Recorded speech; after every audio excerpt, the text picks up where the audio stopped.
Let's get started then.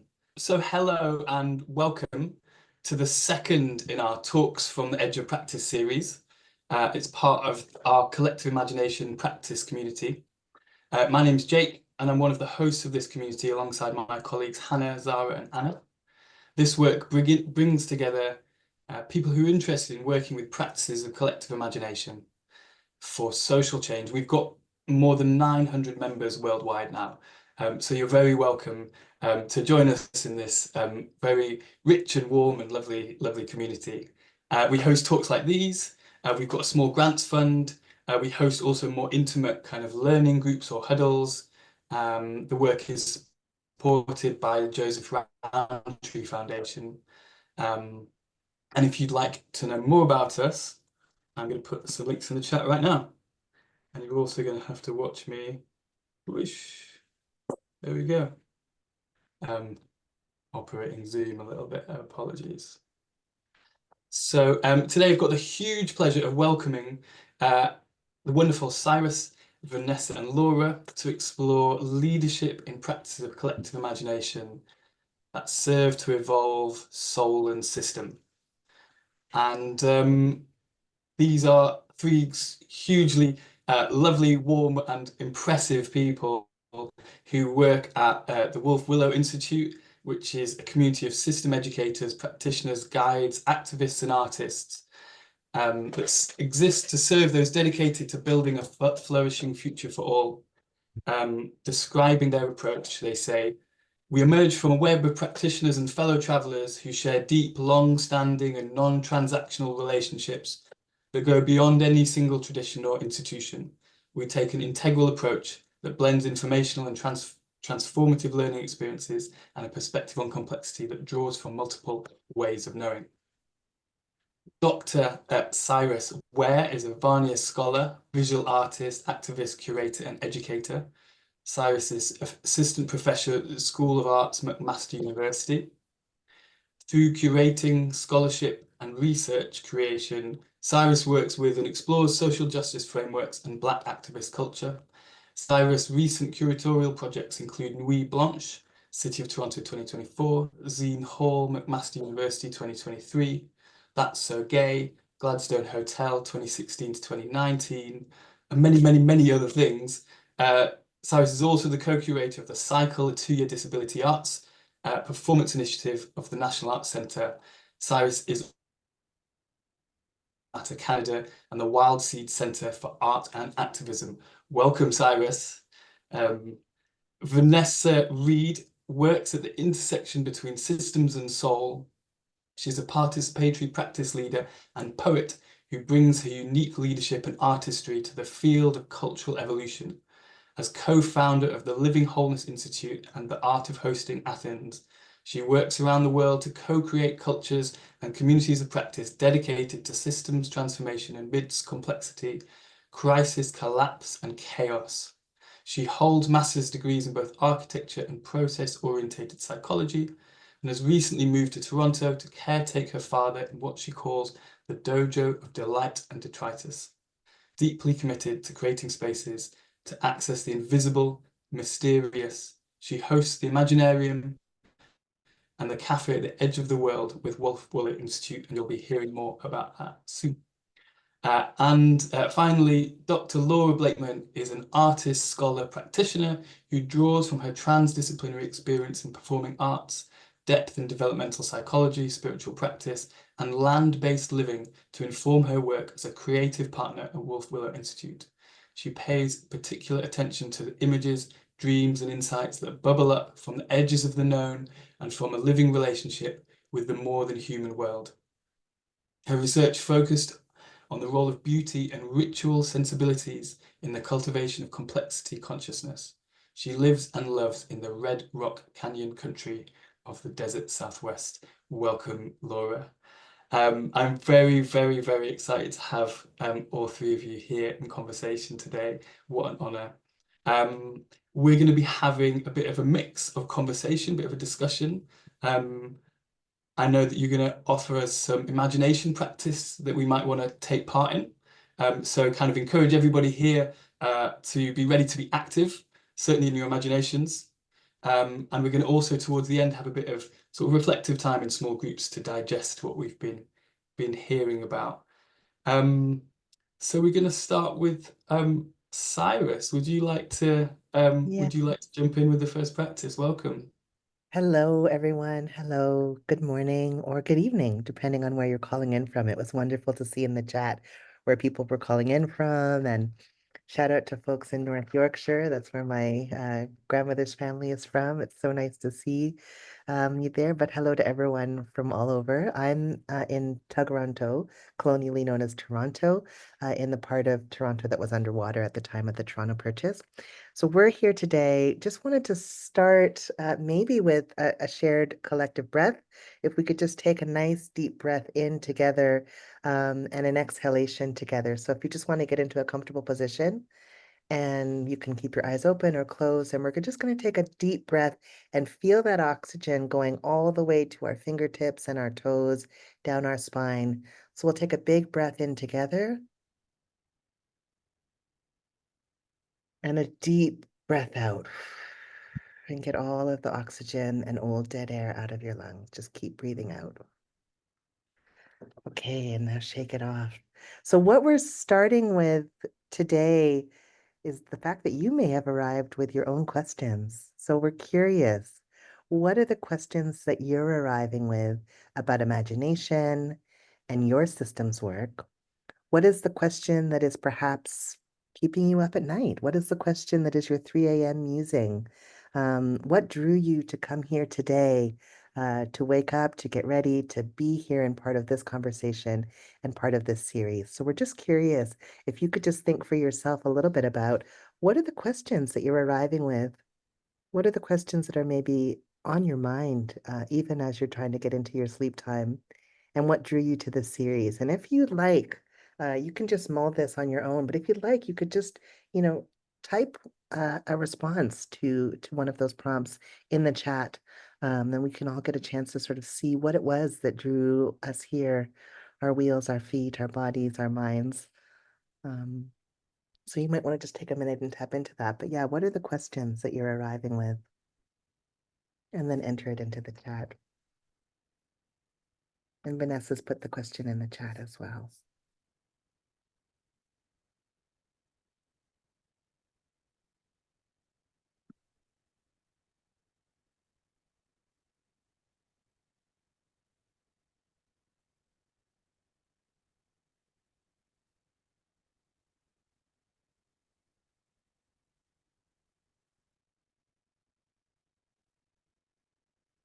I'm just putting some in chat here. So we're seeing some prompts coming in. What am I doing? Who else is doing this too? What is emerging? Questions about scale of the response and scale of the challenge. Um, connecting soul and system and conversations. Thinking about how to decolonize our imaginations outside of capitalist and colonial frameworks. And then the mystery of luck, of wonder that might have led you to being here. And someone here saying that they weren't expecting to be free, but here we are. And that's how we've all ended up being here together. It's a question of longing. And I think this is a beautiful one. How can we use collective imagination to resolve the meta crisis? And so we're going to have time today to dive in, and feel free to keep adding them into the chat. But we'll have time today to dive in to some of these questions and some of these musings. And we often are kept awake at night thinking of very similar things. And we spend a lot of time thinking about systems and change. And it's really great to be here to get to share that with you.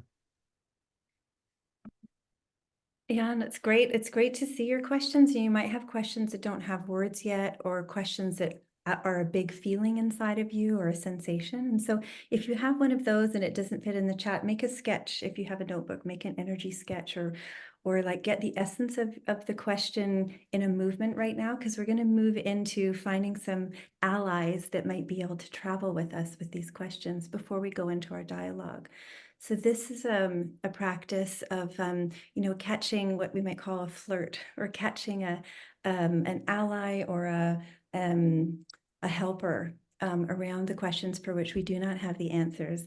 And a really good complexity question is one that doesn't get answered quickly. It's one that we quest with. So we're not looking for answers today. We're looking to build our capacities and our tentacles and our access to other intelligences. So we'll just take a moment right now before we enter our dialogue for you to go a wee bit further. And the first thing to do is just take a look at your question, or just get a feel for it, and then just put it aside. And we'll shift our gaze. So if you have your eyes open, or if you have use of your eyes, shift your gaze so that they become a little bit fuzzy, or just close your eyes and look inward. But we're going to move away from the visual channel, the outward channel. So just go a little bit fuzzy. Oh, that's great. I love that. So go a little bit fuzzy and just feel into the atmosphere around you. And you might want to travel a little bit with your fuzzy gaze and see if there's something that catches your eye. Or if your eyes are closed, is there a feeling or a sensation or an image that you're starting to catch? And you might even be looking out the window. And what you're noticing is you're imagining or feeling into or sensing a figure, a creature, a color that is very interested in your question. It could be a mythic figure. It could be a dream figure. It could be a piece of cloth or a color. But this is a helper or an ally that really knows something about your question. In fact, your question is exactly where it loves to be. And just feel into or get to know that image, that figure. Maybe move a little bit like it. Maybe there's a sound, or maybe you're just getting to know its contours and its character. And then feel into it just a little bit more. What does it know, or what does it have in its capacity to be in that question in the best way? And take a moment to even become it a little bit. And when you become this figure, this creature, this texture, what do you become more aware of? Or what do you become free of?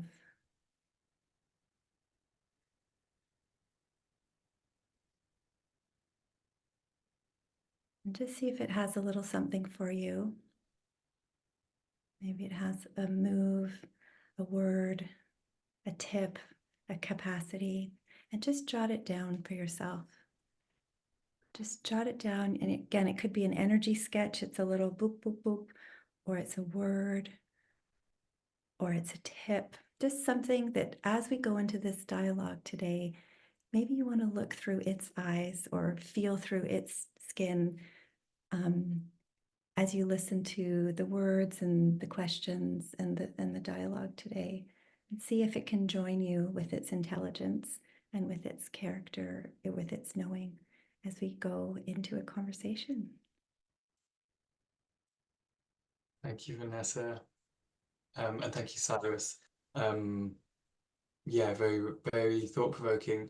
I'm going to try to be a wiggly worm in the next part of the conversation. So yeah, for the next 45 minutes, we're going to have a bit of a dialogue. The four of us. I'm going to try and keep my baby Thai brain out of it as much as possible, but just sort of steer a little bit and add some questions to get us started off. And I just wanted to start off, I gave perhaps some slightly formal introductions at the beginning, perhaps an opportunity for each of you just to say something about yourselves and where you are. I wondered if you could give us just perhaps a couple of clues each about to help us imagine where you are, how you know each other, just sort of set the scene. Where you calling from, and how do you guys know each other? Feel like we met through the Great Mystery. We have known each other for years and have been doing this work together for years. So I'm Syrus, as mentioned. I'm based in the province of Ontario, in the sort of central east part of Northern Turtle Island of Canada. And you know, we're all kind of in different locations. So our magic time is when we come together through Wolf Willow, and we get to share space, share physical space, share community space together, and to take people on these journeys that allow them to think about their position and their role in their community, in the broader social world, in the journey that they're on, and in the journey that we're collectively on, and coming together. So Vanessa has just moved to the same city as me. So that's a really beautiful thing to get to share space. But a lot of our time together, a lot of our shared time together is in an area that none of us live in. It's in the Bow Valley and in Alberta. That's where we do a lot of our work and a lot of our organizing. And so we come together in this new place that is sort of a kinship space for all of us, and get to do community work and community building together in that zone, which feels really beautiful. Yeah, I love how you started, Syrus, with us meeting from the great mystery or meeting in the magic. And I'm remembering Vanessa, I know you're Vanessa Liberde, you're on this call, but in one of the programs that we hosted with Wolf Willow, there was a kind of side conversation at one point where one of our members of the hosting team said, you know, we're all witches. And there was like a moment of seeing and connecting. And of course, we mean that in all the ways that we're attuning to something that is as real as everything else. It's a part of our world, our reality, but we're looking at different layers of reality, and that's something that we're interested in. We're interested in exploring, you know, all of the different ways that we come to know, and all of the different ways that we're called to participate, and the kind of phenomena of our full humanity. And that includes the magic, and that includes the mythic, and that includes the worldview of an animate world, and that includes the imagination as a kind of organ of perception. And I'd say from the beginning, there's been that kind of a meeting, even though of course we run programs and we, you know, engage in research projects and we convene gatherings. It's like underneath all of that, we're living into some questions together about what it is to really participate in these times in our fullness.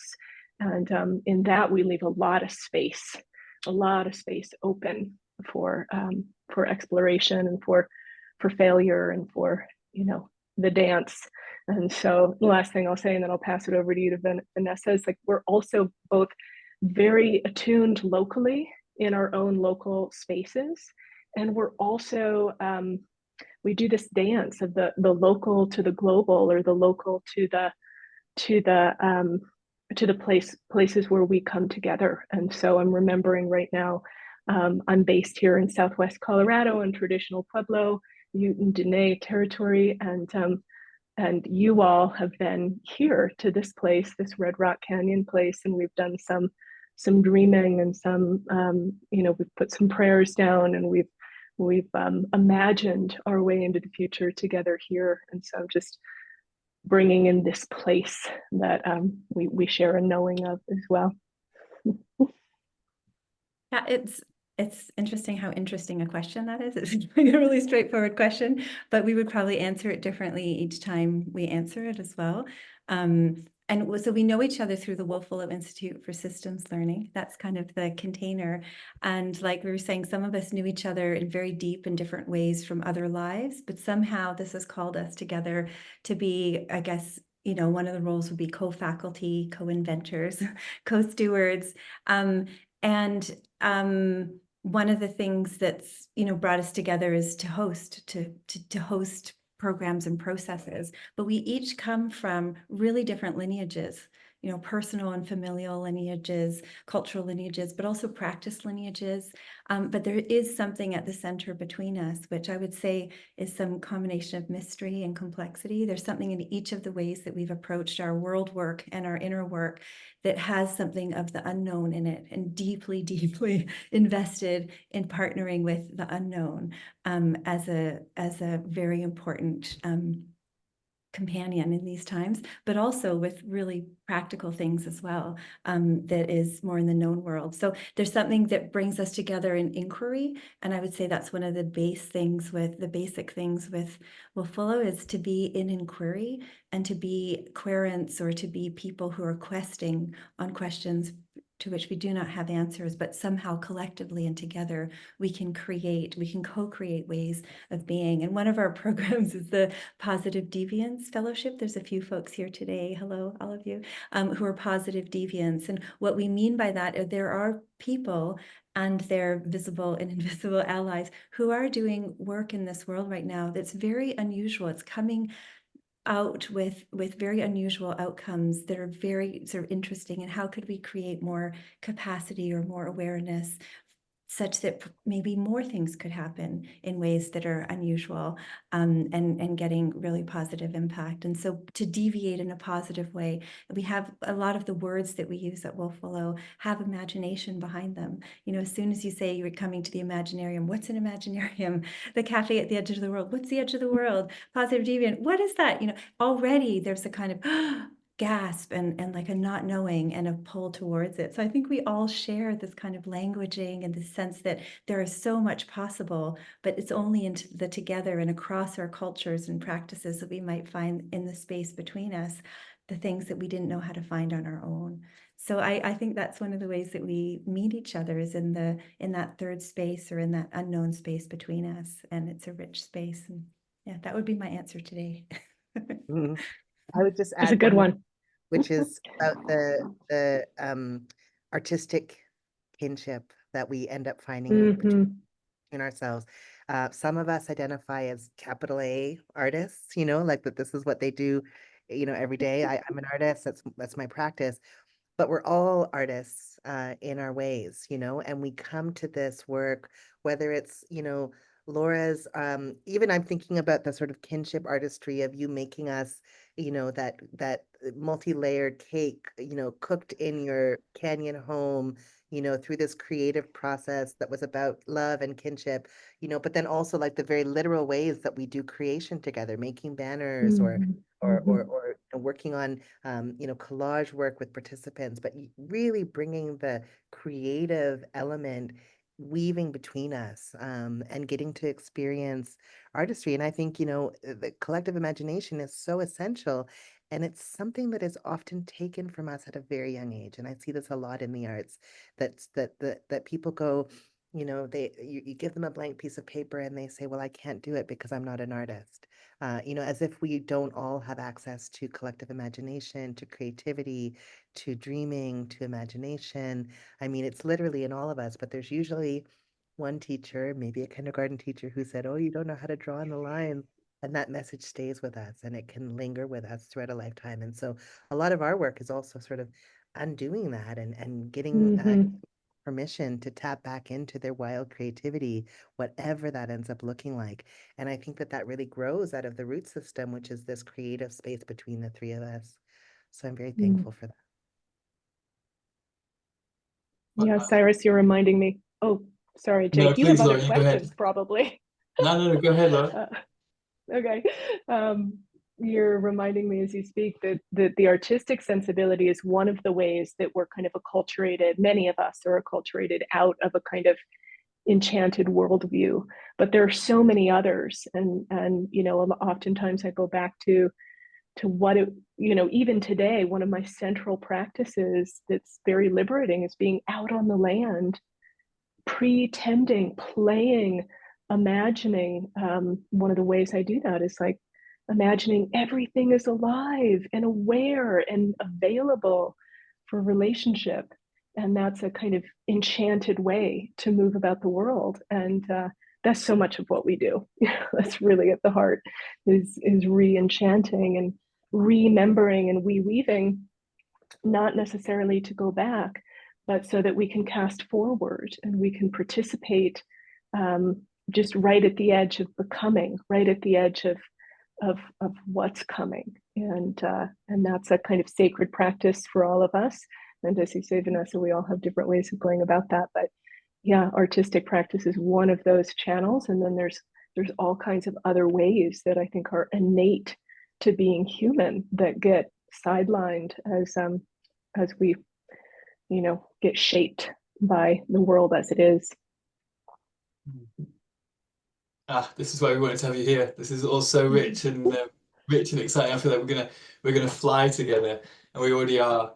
I wanna ask a question which perhaps I wonder for the audience might also help us sort of land in the particular as well as the sort of the sort of big picture. I wondered if sort of you can think about it as I'm finishing the question, whether you could each tell us about a moment in your life when perhaps some work with collective imagination in one way or another had an impact on people around you, including yourselves, about what you believe was possible and what changed, what was the impact? Kind of, let's get really, if you'd like to, quite specific about a time and a place and a group of people. I think that would be really exciting to hear about. But also, if nothing springs to mind, we can, let's see what comes up, basically. Yeah, I immediately I'm drawn to the summer of 2020, and what was happening in the world at that time. We, the world had globally gone into this lockdown period during the pandemic, and there was this real turn in the media of attention towards an existing problem that was already a problem, which was this brutalization of Black bodies by the police. And it's something that those of us in Black community had seen and witnessed for generations, the way that Black bodies were disregarded and treated with violence in these encounters with the police. But in the summer of 2020, there was a collective imagining that there was a different option. And the world came together around this idea of the radical possibility that we could potentially take some of the funding that was going into buying militarized weaponry for the police and all of these sort of additional gadgets and reinvest that into our community, into libraries, into parks, into community centers, into schools, into arts programs, into youth drop-ins, into shelters, into harm reduction programs. And that this process of defunding to reinvest in the community potentially created a future where Black life was a little bit more valuable, was inherently valuable, was cared for. And so as an abolitionist and as someone who was working on the front lines and organizing, I had been talking about abolition for, at that point, 25 or 27 years. And most of the time, people didn't have the imaginative ability to even have the conversation. They would say, "What are you talking about? We can't get rid of police and prisons. The whole world will be anarchy. Everything will fall apart. No one will be able to be cared for. There'll be all of this and rampant violence." And in that moment of 2020, there was a lot of artists who came together, a lot of activists who came together, a lot of families and community members who came together and said, "What if we just dream for a minute? Yes, yes, yes, but what about? All the but what abouts. Yes. And what if we collectively dream together about a future that isn't yet created? Where are we trying to get to?" And so we did this process of working with community members and dreaming about what might be, where are we headed? A future where all trans people got to live long enough to become elders, a future where Black life was inherently valuable, a future where disabled, deaf, and mad people had everything that they needed to thrive, a future where there was land back and Indigenous resurgence and sovereignty, those kind of futures. Where are we trying to get to, and how do we potentially get there? And people did it.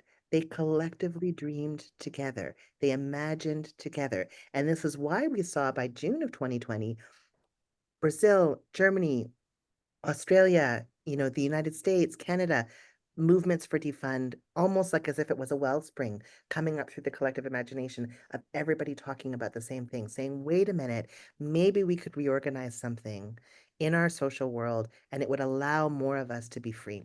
So I saw that, and it was an incredible example of what happens when people suspend their disbelief and collectively dream together. And I think that there was like a perfect storm, including the mystery coming in and whispering on the wind. We had, people off work and in their homes for a longer period of time than usual. There were lots of educational sessions and webinars about abolition that were getting people trained up. And there was artists everywhere, painting murals on the street, painting Black Lives Matter murals on the street, building banners, putting all of this creative imagination out there. And people were willing to take the leap. And so that was a moment where I said, it is in fact possible to move the dial on something that for the last 27 years we haven't had much movement.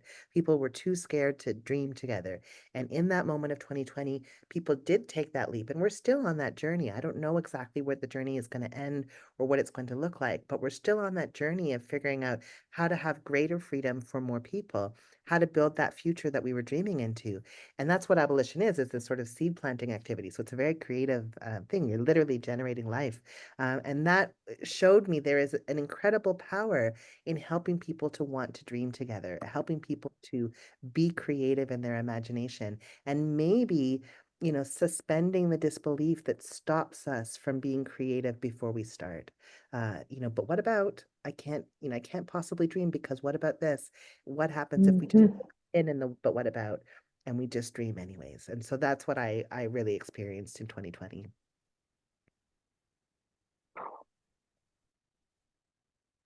Yeah, how do you follow that? I'm thinking, Syrus, as you're speaking of all of the quiet, invisible, maybe invisible to some, efforts and dreamings and bubblings and simmerings that were happening way before that 2020 moment, when then something then becomes collectively visible. And I'm noticing some of the comments here in the chat, and the imagination can work internally and deeply and quietly until something then becomes visible, and there's that challenge of how do you bring people along, and how do you get movements to a place where we can collectively see and share in a dreaming. And lots to say about that, but just really briefly, I'll speak here of a moment for me. I'm often apprenticing to, wondering about the role of the land in our, what we might call our imagination, our dreaming, and I certainly hold lightly, but it's been powerful for me, the idea of imagination being a kind of organ of perception. Often we talk about it like imagination is how we like make something up, and it's happening inside my skin, and it's a kind of very isolated idea that I would say come out of so much of the isolated Western persona.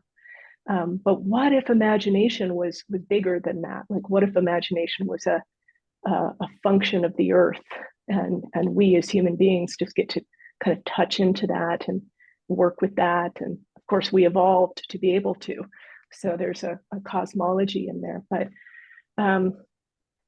I first came to this canyon where I'm living, it was 15 years ago or so now.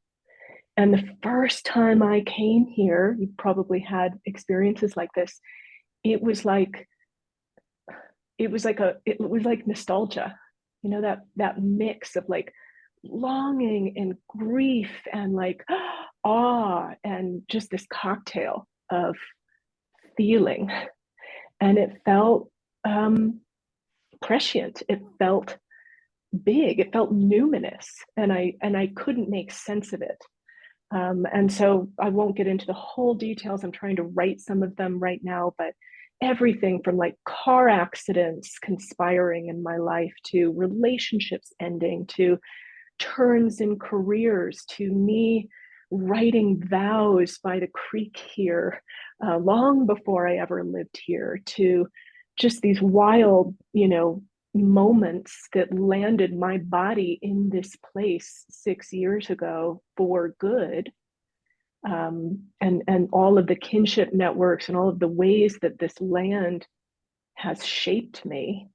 And then come to find that the community of people who have lived just right here on the land, who are my immediate neighbors, their unspoken, now I know, I didn't know before, but their unspoken dreaming for this place that caught them from the dream was that this be a place for the evolution of consciousness in these times, that this be a place that people can come and listen for the dreaming, for the next steps to take in times of crisis.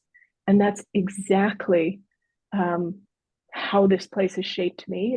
It informs absolutely everything I do.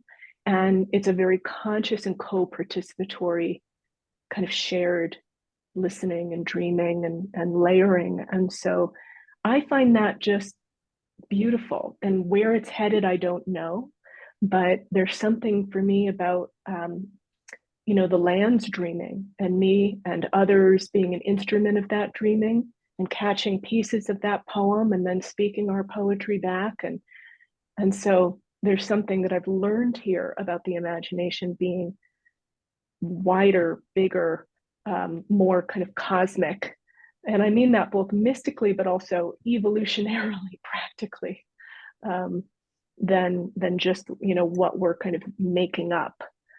So that's going to be a learning that I continue to apprentice to try to understand. Yeah. I love that. I was thinking about, I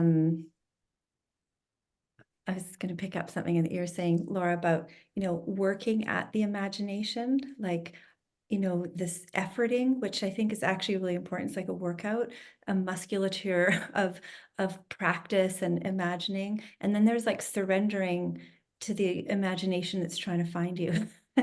And those are two different postures, but I think we're talking about those different postures. And so one element of collective imagination is getting together and like, co-creating and imagining and doing processes around that. And I want to talk about that because I think that's really, really valuable, really important. But there's this other one that's maybe less cognizant and maybe less so-called normal or acceptable in a capitalist colonial culture where efforting and growth and the visible is really valued and rewarded. But I'll just give an example that feels mysterious to me, and it's about my grandfathers. I might get a little emotional thinking about it because it touches me deeply that somehow I was part of their collective imagination.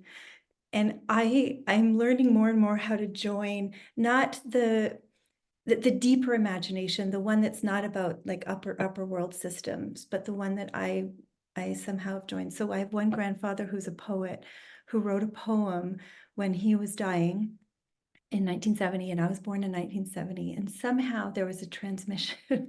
That poem became a map for me, and I'm understanding more and more each time I go through my own thresholds or rites of passage. I'm 54 now.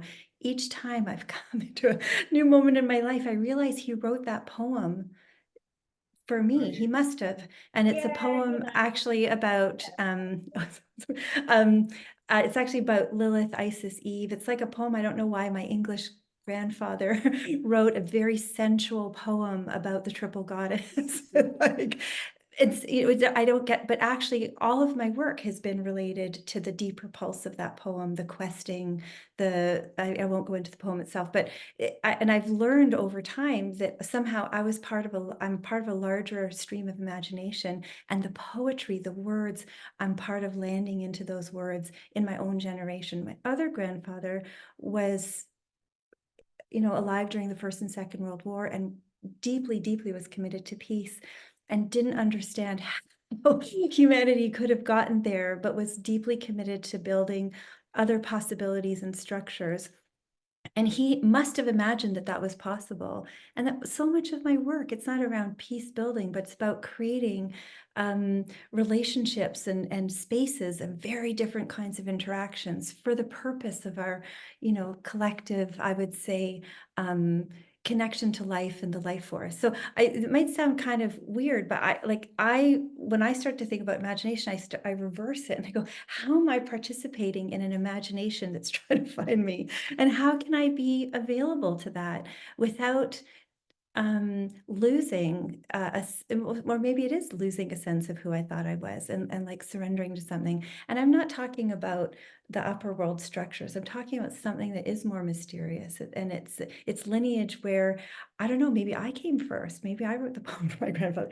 It's so it's about letting go of some of the more linear ways of thinking and allowing myself to be dreamed in to this world by them, or Laura, like you were saying, by the earth streaming, or Syrus, what you were saying, all this kind of deeper knowing that there's other ways that we can be together, and how can I join that? So I don't know if that makes sense, but that's just some way I've been thinking about collective imagination, where it starts and how we're participating, and it's a lot more of like a matrix of something than it is a set of points on a plan. I'll stop there. Wow, it's super rich. And Vanessa, with that last bit, you're bringing in, you're talking about the upper world and this kind of deeper world, and I think all three of you have touched on something there, which I think resonates with the title of our talk in a way, soul and system. There's something about participating in imagination which is unfolding, and we're tapping into it, Laura, in the canyon, or we're learning to listen in certain ways, or to communities, perhaps in your example, Syrus, and we're also very aware that we're living within or alongside systems that are oppressive, that are extractive, are colonial. All of you have referenced these things in different ways. And I think, perhaps speaking on behalf of some of the people in the community that I know, lots of us find ourselves at this very awkward and uncomfortable intersection between these two worlds, the inner world and and the upper world, or the soul and system. And I wondered if perhaps each of you could talk a little bit to how you navigate that, or what the options that you see are. We can adopt.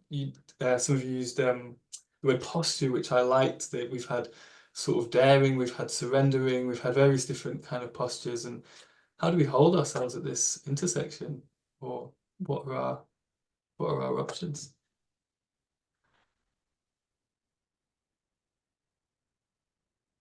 And you might want to talk about a specific piece of work, or more generally, whatever comes up.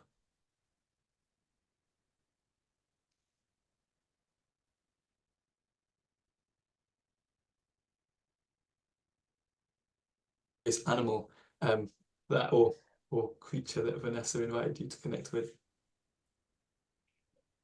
Vanessa, do you have a piece there? No, I lost track of the question. I got a little dreamy. Can you? How are we navigating soul and system, the depths and the world as it is? I mean, this is, part of what draws me to this work and what keeps me in this work is that it is so deeply connected to my soul's work, the part of me that is in kinship with the environment, to the world. I think about one of the things that has made this work so possible is that we often root into ceremony, and we root into uh, ritual practice, or into this way of having some reverie and honoring and gravitas in our relationship with the natural world, with the living beings, with the sky, with the moon, with the fire. And that has, it stirs me in a deep way to be in ceremony with people that I love and care about, but with people who are wanting to change the world together. And the the fact that magic isn't an addendum or something over here, but is integrated into what it is that we're doing, like this kind of alchemical experience of creating catalytic change, that has made me want to keep uh, on this journey and to keep doing this work. I think that's what changes this from tasks that have to be completed on a list to something that I wake up, my heart pulls me towards because I'm so deeply invested in this alchemical transformation in our social world. So to me, it's a lot about the fact that it is rooted in soul work, the fact that it is rooted into our purpose for being here, and what it is that, you know, fundamentally we're on about as human beings, that makes me want to continue in kinship and to do this work with all of you. And I think about, in relation to the story I told about 2020, with some of the BLM activists that I work with, like similarly, there's like a deep soul calling, and that yeah, that inspires me. It inspires me to want to it's rendered me deeply committed to this journey, and it doesn't seem like work. It seems like part of what we've been put here to do, and that feels really great. So I think that you know, in general, I think that there should be more opportunity for us to be in mystery with each other, and sometimes that looks like ceremony, but that could look like anything, you know, in your community. But to just be in that space of mystery with each other, that's what turns this into soul work.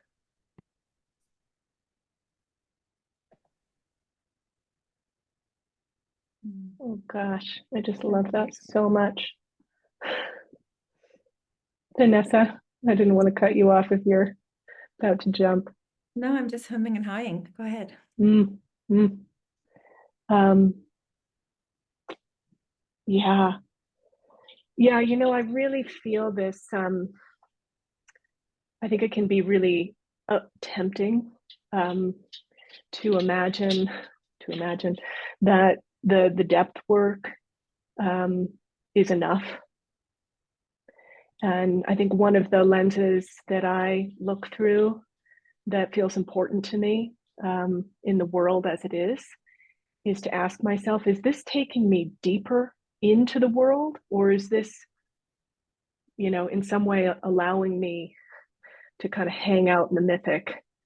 Can I thread this through into my participation, into the ways that I hold myself accountable, into my civic engagement, into all of my work?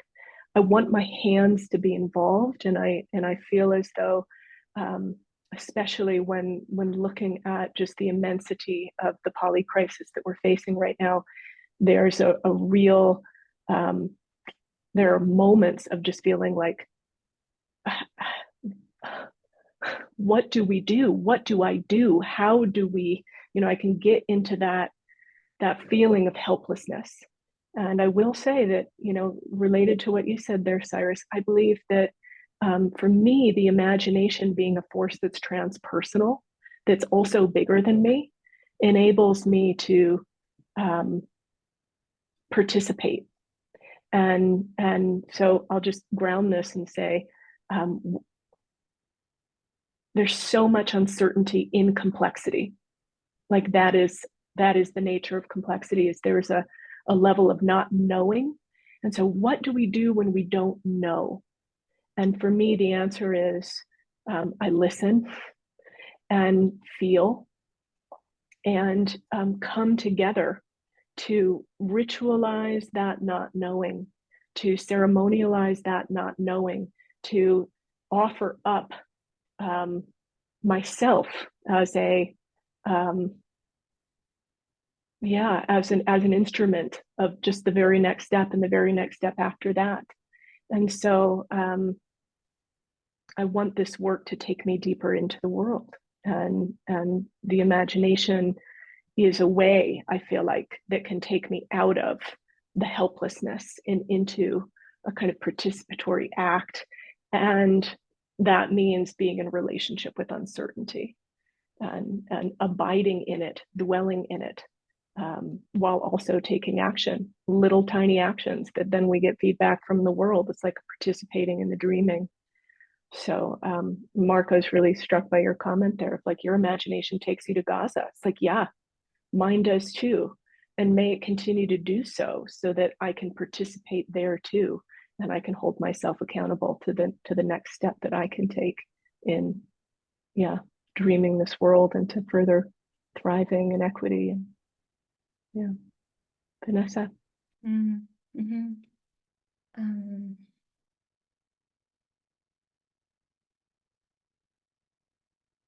Yeah. It's a very deep question. It's a very practical question. I think that's, for me, that's what Wolf Willow, for me, living in this, one of the containers I live in is Wolf Willow, and it's to be in the very deep. For me, soul is this, it's what's under and what's under and it's what's under.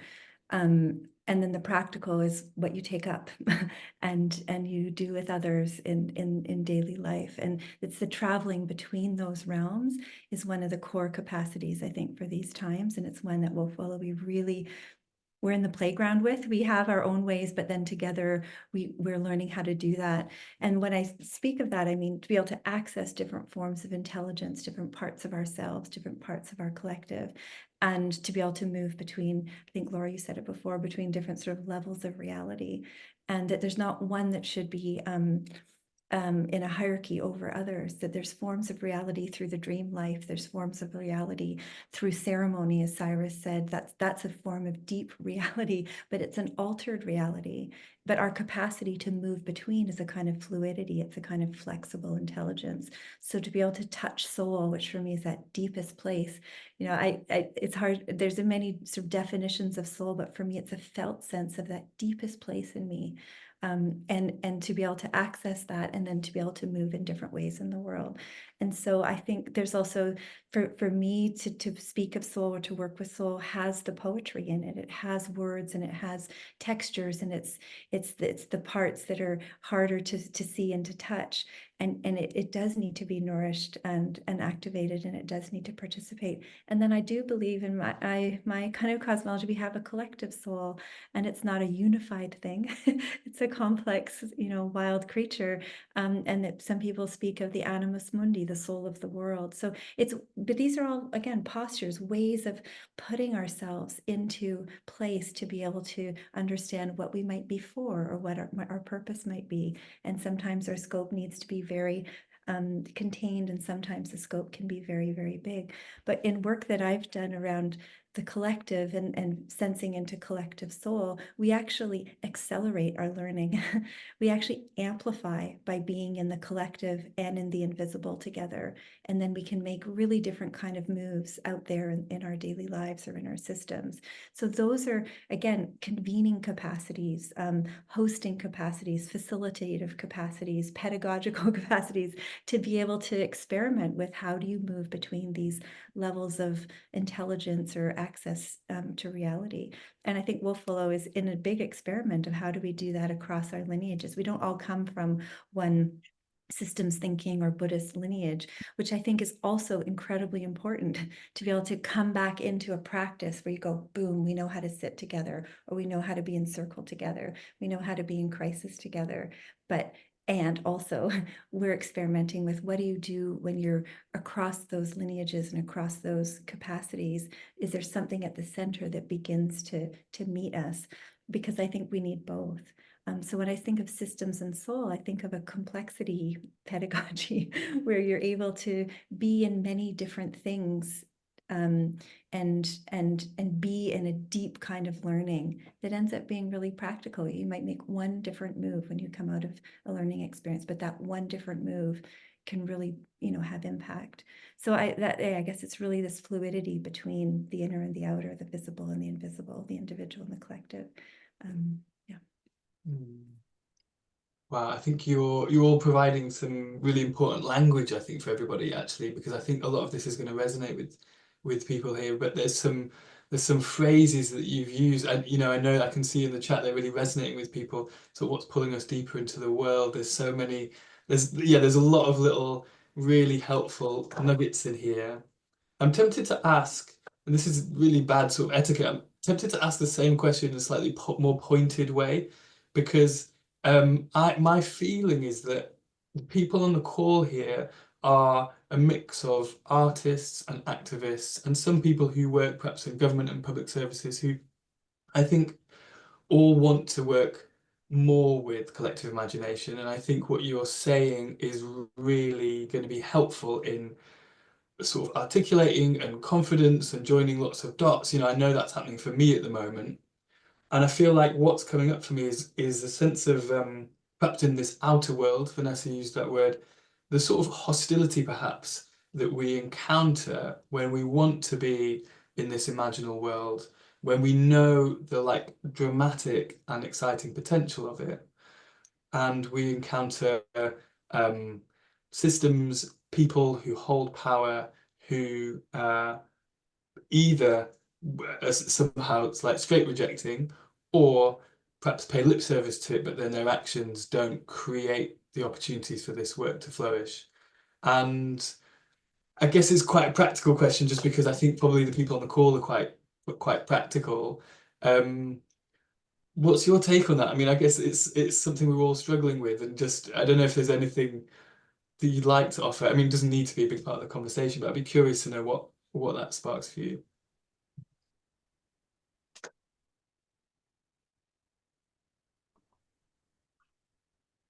Well, gosh, I'm going to be really annoying here. I guess I'll say two things. One is I've been, I mean, maybe this is the world that I'm moving in, but I've been surprised actually at the warming, a thawing, a kind of collective recognition, like we might be at another one of those tipping points, or maybe right on the one side of it, where collectives are starting to recognize that the kind of partial worldview, the flatland worldview, is not working. And I understand that this is not happening in like certain spaces and places. I understand that, and that's a part of my blessing and burden of being a kind of secret agent, which is, I think, of myself in a mythic role there to move behind enemy lines. This came from a dream. And leak aliveness, be inappropriate, ask the impossible questions, be a disturbance. And I don't expect that to be always a warm reception. And maybe that's okay. So I'm offering that as like the roles of disturbance in culture change. It's like when a thought from the margins that's only existed in the margins starts to make its way to the center, there is resistance. And that's that movement, that mythic movement from margin to center, that's a part of what needs to happen. So maybe it's okay that there isn't a warm reception there. That's the first thing. The second annoying thing that I'll have to say is that when, in my experience and also in my training, it's like the deeper the dreaming, the less likely it's going to interface well with late stage capitalism. I think the number one thing, the trap we often fall into is like, oh, if you just, know your purpose and kind of do your thing, you're going to make good money and people are going to receive you and you're going to, it's all going to work out. It's like, no, it's transgressive. It's creatively transgressive. And that's a sacred role. So there's something there for me about building a muscle of both translation, but also a muscle of strength, that we're on about something that might be a 200-year time frame. And that's our part to play. Like we might not see it. Mm-hmm.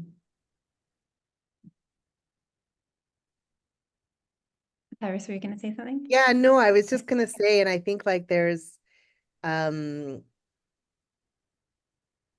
mean, fundamentally, there's something liberatory in what you've said, Laura, because I think that the more that I accept and realize that what I'm interested in most passionately is likely not synergistic with late stage capitalism, you kind of liberate yourself from the trappings of trying to fit into this system that was never designed for our success anyways. So I found that to be freeing. But it's also, there's real life and food and shelter and family and kin and all the things that need resources. And this is part of why we're working to change the social structure so that people have basic incomes, they have the resources that they need so that then they can dream into these other things. But I rather than seeing it as a limiting factor, the fact that the streaming and the sort of innate usness is not synergistic with late stage capitalism, I found that to be a liberating factor because it frees me up from the trappings of having to fit into a social structure and a system that was never designed for a Black trans disabled person to thrive. So why am I, trying to approximate normalcy in a system that wasn't designed for me? So yeah, I would say that. I would add, because I really agree with that, that there's something about a couple of things. So these are a few things I've noticed, and it might not be applicable everywhere. I don't know if it's universal, but when certain words begin to come into a lexicon and the words are unusual at first or not even heard, but then that word becomes more known and it's an aspirational word. I mean, some of the feedback we get on the Wolf Willow website, for example, is I've been waiting to read something like this about systems because there's beauty, there's evocation, there's different kinds of intelligence in the words and the images. And I didn't know that's what my work or my soul needed. And I've found, so there's something about that. But I've also been in the position where I've planted words in a world that wasn't necessarily like, the word love or a word that's slightly unusual and it doesn't quite fit. And then the word becomes more normal and then it moves from one-dimensional to three-dimensional. So I just want to pop the idea in for like aspirational words or three-dimensional words. And what I mean by three-dimensional is it's lived. So if you are somebody who has lived a word or a concept so deeply that it is you, that begins to impact the field around you. So I'm just thinking of like some of the ways of surviving, but also like Laura said, being a secret agent in some of the systems that aren't very friendly. The other thing that I've really learned, it is very hard to be the lone one, the only one. And some of the work, when we talk about our work, we talk about it as field work. If there's two of us, it's a field, and then there's the space between us. So then there's three of us. There's you, me, and there's the field between us. That has a lot more power than just one person. So sometimes it's around finding that one other person or building that team that becomes what John Paul Lederach calls the critical yeast. That particular combination of people becomes a strange attractor, and it is its own disruptive system or its own aspirational system. So these are like small steps in becoming a different system or becoming a different resonance. And so I agree, sometimes you actually have to get out or sometimes the world of imagination doesn't fit somewhere yet or ever. But these are small resonances. They become different vibrations in a system. And then eventually that ecosystem has to respond. It can push you out or push those ideas out, or it can begin to soften and go, yeah, it was always like this. This is just how, and that those are very kind of mysterious, but very strategic ways of working and seeing. And sometimes we can't survive in a place that doesn't have the same language as us because it hurts our soul too much or we burn out. And sometimes it's exactly where we're supposed to be because we are that secret agent, or we begin to attract those others, and then a field begins to grow within a larger field. So makes me think of our colleague Cheryl Rose, who we get to work with through Wolf Willow, and she told us this story about a time when she realized that she needed to and wanted to work the word love into every speaking engagement that she gave over a year, even in contexts where love was not on the table or part of what was everyday discussion in that field or that system or that sector. She worked the word love. I love you. I love, love into it. And then the rooms changed. The rooms changed and reacted to the use of that word. And, that makes me think of that beautiful love letter that Sonia Sanchez, Black poet, a thinker, radical feminist thinker, she wrote a love letter for Sweet Honey in the Rock, which is this Black a cappella group. And it's called Stay on the Battlefield. But she, goes on about all the magic that happens when you recommit to the struggle. But in that poem, she talks about, and the spaces between us smiled. And we create the conditions where the spaces between us can smile. And I love that, Vanessa, when you talk about propping open that liminal space, and now there's a third realm that we get to exist in. And in between those spaces between us, we get to smile and share love. So really the power of even just dropping one word in that is unexpected that is rooted in emotion, can totally transform the interaction with the other human beings.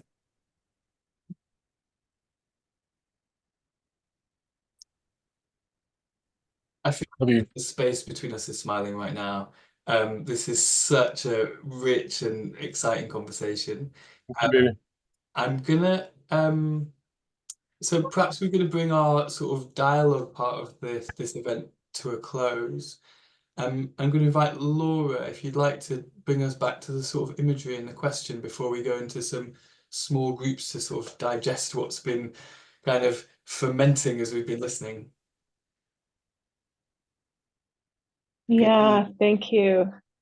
Gosh, feels like we're just getting started, and just appreciating the space to be in the not knowing and the dreaming. So inviting you all to just take a few breaths and connect again with your animal bodies, your weight as the earth is receiving your particular heaviness.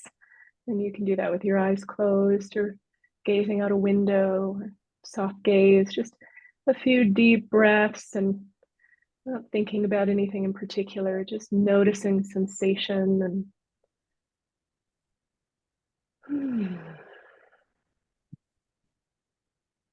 and you might in your way just like adjust your posture, your posture. That can be done physically, literally, or inwardly, to make yourself available for your imagination. Vanessa, could you mute? Yeah. And yeah, see who's there, connecting again with this question that you're holding, that you came in with, or the longing, however you articulated that. And just any creature or image or dream snippet or color or sensation that you might have touched on before we started this dialogue that might have something to say, might have a tip for you, might want to be with you in your question as you move forward. And like you would any stranger, any guest, you might just take this one in, be curious about this one, this being, this image. And it could be that you ask in a way that you know how, in your imagination, for just some guidance, knowing that it might not be literal words or instructions this one gives you, but a shape or a feeling or a posture.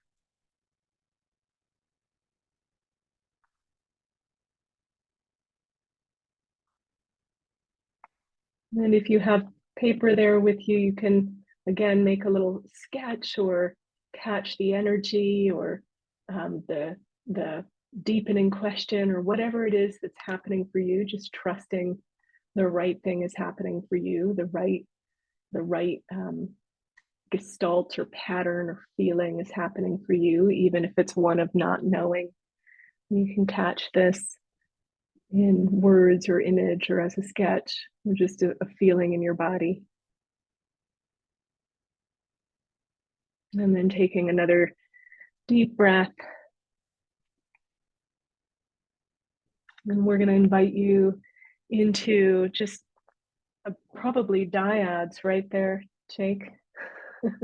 Probably dyads for just a brief moment to share with each other. You could either share, if there was something that came out of the imaginative depths that that catches you or has some energy for you.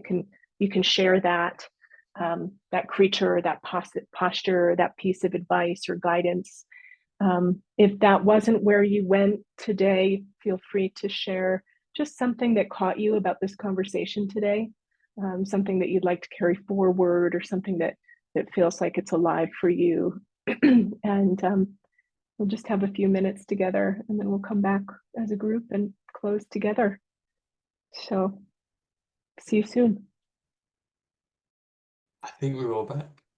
Oh, hello. Well, hello. Welcome back, everyone. There's some beautiful backgrounds that you have.